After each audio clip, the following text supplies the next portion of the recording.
Being powerful is a bit like being ladylike. So if you have to say you are, you probably ain't. So I think I like America most of all on the days when people are not going around shouting, USA, USA, we're number one, we're the greatest. I prefer the days when they don't do that, when they're probably most to be admired. What is it that makes us boast about our greatness and belittle others? What is it that keeps us from ascending beyond the immediate? I cannot help but wonder what Hitchens would say today. It is a thought that somewhat haunts me as I stumble through communicating a similar belief of many before me, that we are brothers and sisters of the human race, with core values shared among us, which are hidden in the labels and divisions we create. And if you understand freedom, it's based on tolerance and nonviolence. So if it's tolerance, it should be bringing all kinds of people together, and that's following our Constitution. We shouldn't be fighting among ourselves, because we shouldn't be fighting in Washington. If we all take the same oath of office, where does the fight come from? Somebody is messing up somewhere. Libertarians proclaim reducing government interference because all Americans should be free to live their lives and pursue their interests as they see fit, as long as they do no harm to another. That peaceful, honest people should decide for themselves how to live their lives without fear of criminal penalties, and that the government's responsibility, if any, should be protecting its citizens from force and fraud. The ruling class has always taught and trained you to believe it to be your patriotic duty to go to war and to have yourself slaughtered at their command. The socialist soapbox calls for a classless society with communal ownership and perspective that is driven to enhance freedom, justice, and solidarity towards a goal of peace. Peace, of course, includes police abolishment, which I must say is highly unlikely to ever be a reality, but it is the only ethical goal. Right? Forget about effectiveness or not effectiveness. You don't get to confiscate my money just because you and your friends vote to take it. The deliberate pragmatism of conservative thought espouses the value of moral order and building off the best of the past with long-term goals that are achieved mainly through community and family with an ideally restrained and fiscally prudent government. People are born to be free, and that their basic instinct is the desire to free themselves from coercion, authority, and oppression. The ideal liberal is said to believe in that natural goodness of human beings and the intrinsic value of individual liberty, that to have an honorable society, we must have moral equality across sex, race, birth origin, religion, gender, class, wealth, etc., which is achieved through nonviolent modifications of institutions. With certain inalienable rights, that among these are life, liberty, and the pursuit of happiness.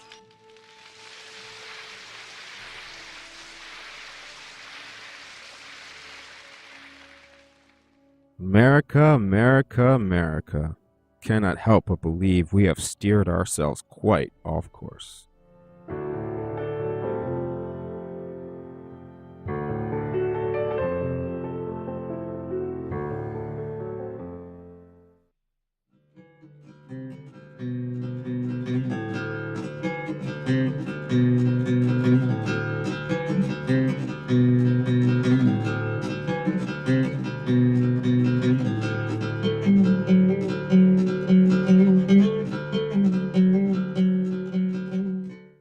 We begin.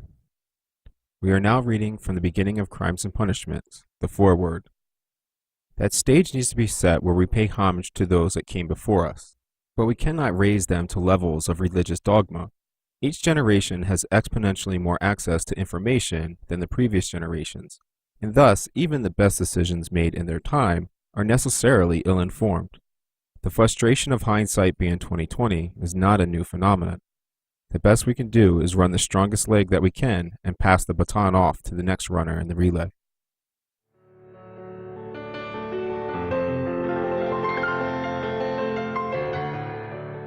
I do not believe that any of us are special by ourselves, and I think it is obviously true that we will know very little without the products of others being presented to us. But those products are the sum of what experiences and people those creators were exposed to. While it is a radically different perspective than generally accepted to see ourselves as the outcome of others, we find tangible purpose in this perspective. Our efforts are not in vain. It is unavoidably true that what we do influences who others become and what they do. We are meaningful to everyone else, just not ourselves. It is impossible for me to account for all of the people who have contributed to my actions. Since we are discussing the movement towards police reform, The most unsung hero behind my work is a short, goofy, ADD cultural Jew named Avi Trop. Over the past few years, a lot of strange people have tried to enter my life, and it has made me a bit distrustful. But never discount the potential of others. Avi came to me with an excited dream of going all over the country and talking to activists and politicians to find a way to install empathetic policing. Over the years, he has lived out of his car and sacrificed all the comforts of life in America to fight for people he does not know over an issue he is almost completely protected from. I will talk more about those adventures in an appropriate production. The purpose for now is for me to ask that we all look to those people in our lives, be thankful, and appreciative to them in the present instead of in retrospect. Right after we go over a little more about what crimes and punishment in the 21st century essays are, we will get to the foreword.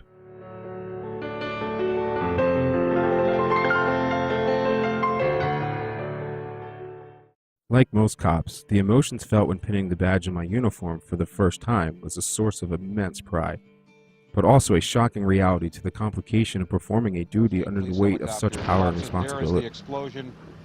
The callousness of veterans cops and the braggadocious masculinity of the streets are immature expressions of the generations of trauma enacted on our brothers and sisters from a system oppressing us all. My internal fights with policing, whistleblowing, scholarly endeavors, reform efforts, and politics have failed in exhausting fashion. And what I'm trying to say is that we are looking at people who are doing nothing new, and if we focus on the actions, then we can fix the things for next time. Because when you focus on people, we end up thinking we can chop the head off, they put a new person in and something will change. But if we don't focus on the methodologies and the institutions, then we will be totally missing somebody, put them in a prison cell, do the paperwork, go back out, and do it again. So what we really need is to change the incentives and disincentives so that no matter what the role, we're still going towards that objective that actually serves you. More occupation, more vehicles, if your answer continues to be violent, because we have to understand that everything about policing is inherently violent. I have come in there with authority and told you what you will do. I believe one of the reasons behind my struggles is that I had not laid out a consistent and intertwined philosophy of what in the hell I was trying to say. For the philosophical foundations of crime and punishment to be ushered into the 21st century, a reimagination of our institutions is necessary. Building off the famous works of Cesar Beccaria, I construct those pathways to the Enlightenment period of justice. Free will, sanctuary cities, gun control, eyewitness testimony, incarceration, and more must all work together for a prosperous society. Learning these lessons has been a brutal journey for me, and is unlikely to be an easy one for you, but it is one that we owe to the future, to make a safer world for our children to enjoy life, liberty, and the pursuit of happiness. Crimes and Punishments in the 21st Century by yours truly, Michael Wood, is most conveniently ordered from the evil empire Amazon, because we are in that 21st century after all. For the enhanced and expanded audiobook, check out Audible. In the meantime, the philosophical half of Crime and Punishments, all 40-some chapters and then some, is being presented as a free podcast from iMember Media at imembermedia.com and will be available on all major platforms and direct from the publisher. Pause the video or see the links in the notes and prepare for the challenge and adventure of self-critical thought.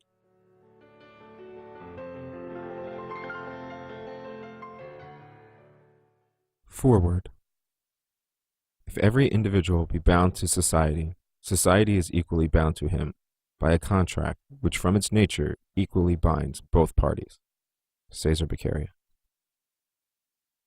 Of the sources informing America's early formation, an essay on crime and punishment from an 18th century nobleman might seem an unlikely source for understanding the U.S. Constitution. America's so-called founding fathers did nothing to hide their admiration and influence of Beccaria.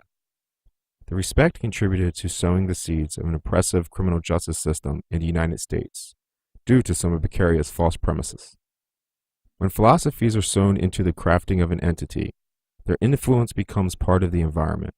The 21st century words of Professor Son L. Green, a vocal proponent of Beccaria's philosophies, demonstrates the long-lasting and authoritative assumption of their value. On Crimes and Punishment is one of the greatest treatises in the democratic tradition, a testament to human freedom and social justice. For students of law or political theory, of which I am one, this is an excellent account of some of the fundamental principles of a democratic society and jurisprudence. Anyone who holds public office should be forced to read this book, at gunpoint.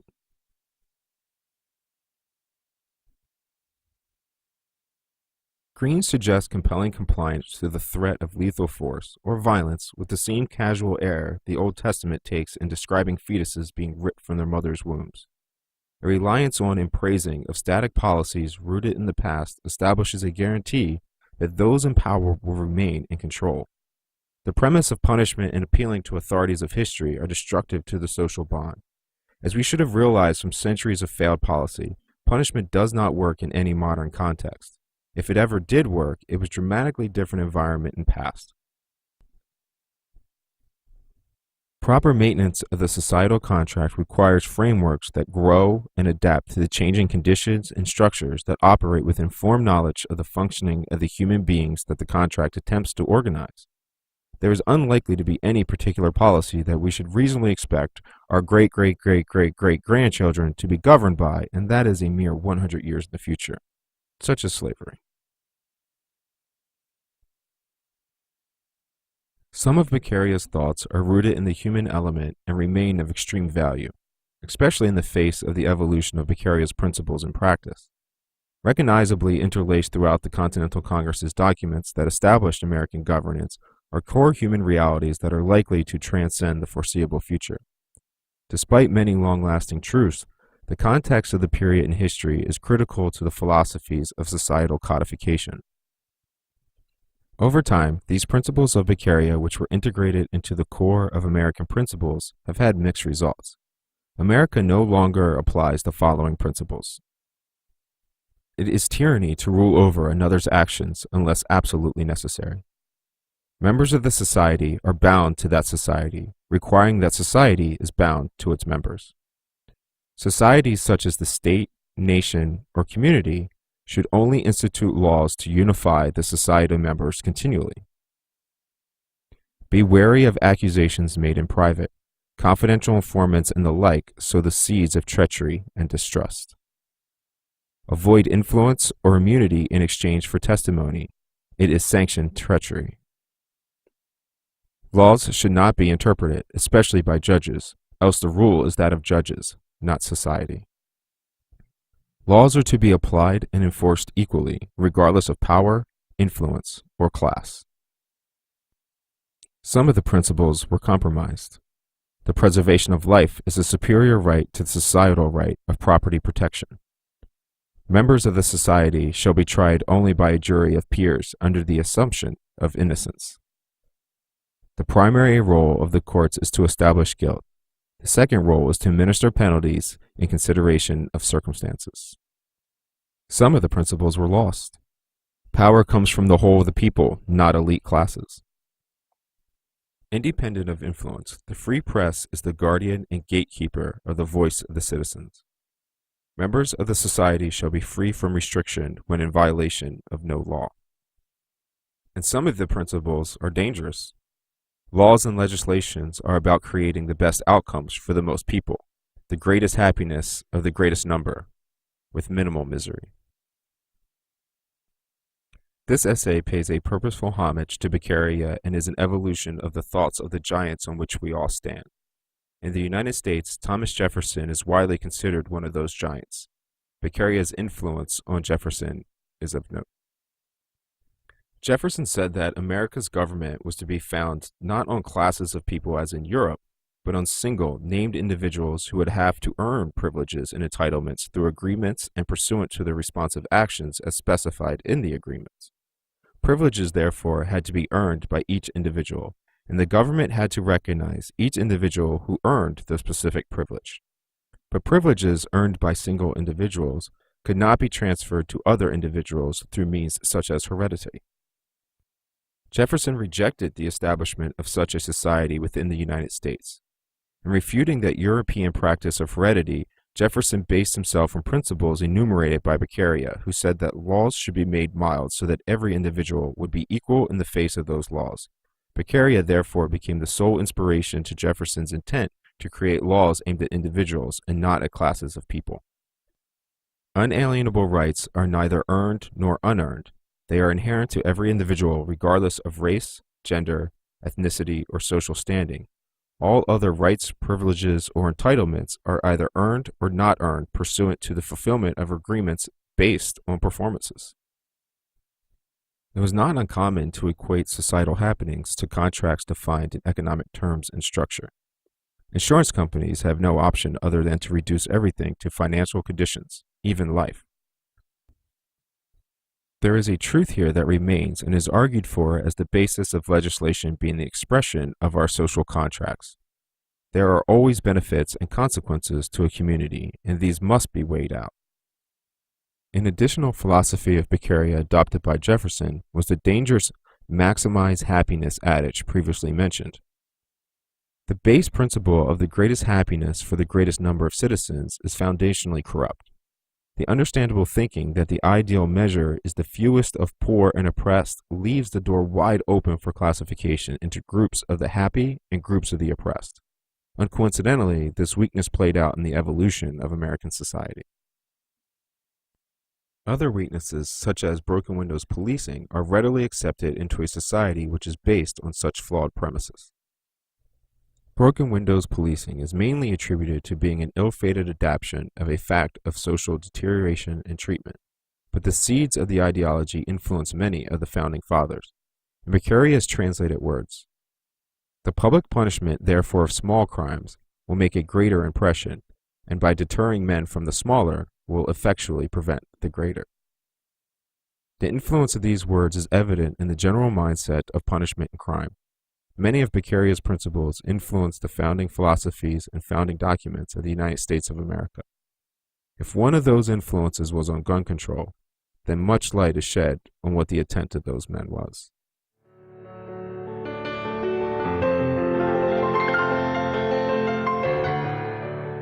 Tune in to the next episode as we explore an introduction to you, the reader, where we dive into why this is more important than crimes and punishment. It is about finding the truth and building a society from the intimacy of your immediate tribe to those unfamiliar people whom also call themselves humans.